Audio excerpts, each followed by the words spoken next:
जनतेसाठी सदैव तत्पर आम्ही मुरुमकर, आपले शहर आपल्या बातम्या।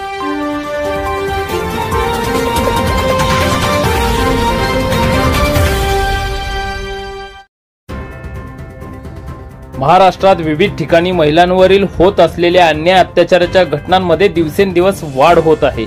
अवघ्या 3 वर्षांच्या मुलींपासून ते 75 वर्षांच्या वयोवृद्ध महिला देखील याच्या बळी ठरत आहेत। यानी अशा संपूर्ण प्रकरणांमुळे प्रत्येक कुटुंब आपल्या परिवारातील मुलींबाबत भीतीदायक अवस्थेत आहे। अशी परिस्थिती असतानाच त्यात आणखी एका धक्कादायक प्रकरणाची भर पडली। बीड जिल्ह्यातील माजलगाव तालुक्यातील 5 वर्षाच्या चिमुकलीवर ती शिकत असलेल्या शाळेतील शिक्षकांनी अत्याचार केल्याची भयानक घटना घडली आहे। त्याच अनुषंगाने मुरुम शहरातील सराफ असोसिएशन व सकल सोनार समाज बांधवांच्या वतीने मुरुम पोलीस ठाण्यात निषेध व्यक्त करीत निवेदन देण्यात आले। निवेदनात म्हटले आहे की 5 वर्षाच्या चिमुकलीवर शाळेतील शिक्षकाने लैंगिक अत्याचार करून अत्यंत घृणास्पद व निंदनीय प्रकार केला आहे। अशा लिंग पिसाड नराधमाला शासनाने कडक शिक्षा करून लवकरात लवकर कठोर कारवाई करावी, जेणेकरून पुन्हा असा गुन्हा करण्यास कोणाचीही हिंमत होणार नाही, अशी संपूर्ण महाराष्ट्रातील सोनार समाज बांधवांची मागणी आहे।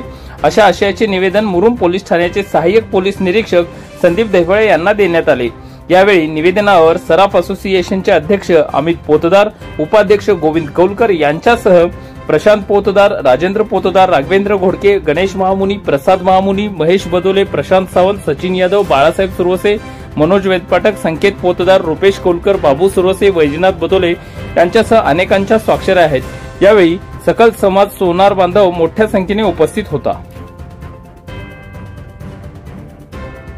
इतर बातम्यांसाठी पाहत रहा आम्ही मुरुमकर, आपले शहर आपल्या बातम्या।